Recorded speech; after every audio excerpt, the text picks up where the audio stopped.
सुशांत सिंह राजपूत का मामला हर दिन एक नया मोड़ ले रहा है। रिया चक्रवर्ती ने अब सुप्रीम कोर्ट में एक हलफनामा यानी कि एफिडेविट दायर किया है। दूसरी तरफ एम्बुलेंस अटेंडेंट ने कुछ चौंकाने वाले खुलासे किए हैं। वहीं सुशांत के पिता ने भी कुछ हैरान करने वाले मैसेजेस सामने लाए हैं जो रिया और श्रुति को भेजे गए थे। चल रही जांच के मद्देनजर रिया ने अब सुप्रीम कोर्ट में एक हलफनामा दायर किया है। रिपब्लिक वर्ल्ड के अनुसार अभिनेत्री ने इस मामले को बिहार चुनाव से जोड़ा है। कहा गया है कि रिया ने अपने हलफनामे में बिहार पुलिस द्वारा केस को सीबीआई को हस्तांतरित करने का भी विरोध किया है। हलफनामे में रिया ने कहा है कि सुशांत सिंह राजपूत की मौत की दुखद घटना जो बिहार से हुई है, दुर्भाग्य से बिहार में चुनाव के मद्देनजर हुई। इससे सुशांत की आत्महत्या का मामला बिहार से जुड़ा हुआ है। पिछले 30 दिनों में अभिनेता आशुतोष भाकरे और समीर शर्मा ने भी आत्महत्या की है। रिया, उनका भाई शौविक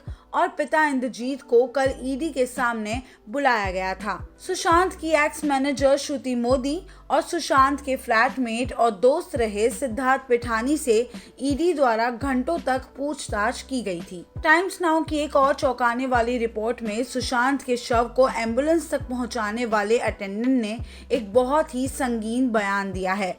उन्होंने कहा है कि सुशांत का शरीर उनके पैरों के निशान से पीला पड़ गया था। उनके पैर पर निशान थे और उनके दोनों पैर मुड़े हुए थे, जो उनके अनुभव के अनुसार आत्महत्या के मामले में असामान्य था। सांसद सुब्रमण्यम स्वामी ने सोमवार को ट्वीट किया, सीबीआई को डॉक्टर आर.सी. कूपर म्युनिसिपल अस्पताल के 5 डॉक्टरों से पूछताछ करनी चाहिए जिन्होंने शव का परीक्षण किया था। एम्बुलेंस स्टाफ के अनुसार जो सुशांत के शव को अस्पताल ले गए थे, उन्होंने बताया है कि सुशांत के पैर मुड़ गए थे, टखना मानो टूट गया था। मामला सुलझा हुआ है। शिवसेना के संजय राउत ने अपने साप्ताहिक कॉलम में अब मुंबई पुलिस का समर्थन किया है और कहा है कि ये दुनिया की सबसे अच्छी जांच एजेंसी है। संजय ने सुशांत के अपने पिता के सिंह के साथ संबंधों के बारे में भी लिखा है और दावा किया है कि वो अच्छे पर्दों पर नहीं थे। उनके पिता की दूसरी शादी सुशांत को स्वीकार नहीं थी।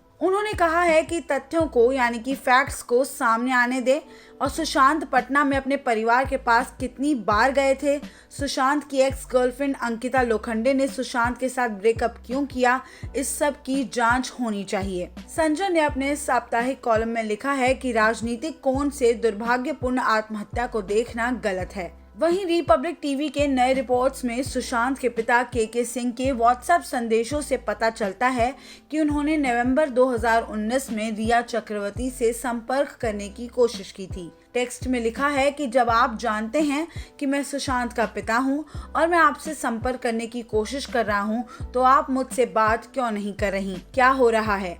आप उनकी दोस्त हैं और आप उनकी देखभाल कर रही हैं।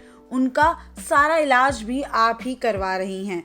मुझे भी सुशांत के बारे में सब कुछ जानने का अधिकार है, इसलिए मुझे सारी जानकारी देने के लिए फोन करें। के सिंह ने रिया को ये संदेश भेजा था जिसमें उन्हें फोन करने के लिए कहा गया था। के सिंह ने रिया को ये टेक्स्ट 29 नवंबर दोपहर को 12:34 भेजा गया था, जिसमें उन्होंने लिखा है कि वो उन्हें फोन करें। उन्होंने सुशांत के संपर्क करने के बाद में सुशांत की मैनेजर श्रुति मोदी को भी टेक्स्ट भेजा था। उन्होंने लिखा था कि मुझे पता है कि आप सुशांत के अकाउंट्स को संभाल रही हैं, उनकी देखभाल भी कर रही हैं। मैं जानता हूं कि वो कैसा महसूस कर रहा है। जब मैंने उनसे आखिरी बार बात की थी तो उन्होंने कहा था कि वो तनाव में हैं। एक पिता होने के नाते मैं कितना चिंतित हूँ आप सोच सकते हैं। मैं आपसे बात करना चाहता हूं। अगर आप बात नहीं करना चाहती हैं तो मैं मुंबई आना चाहता हूं। कृपया मेरी फ्लाइट की टिकट भेज दें।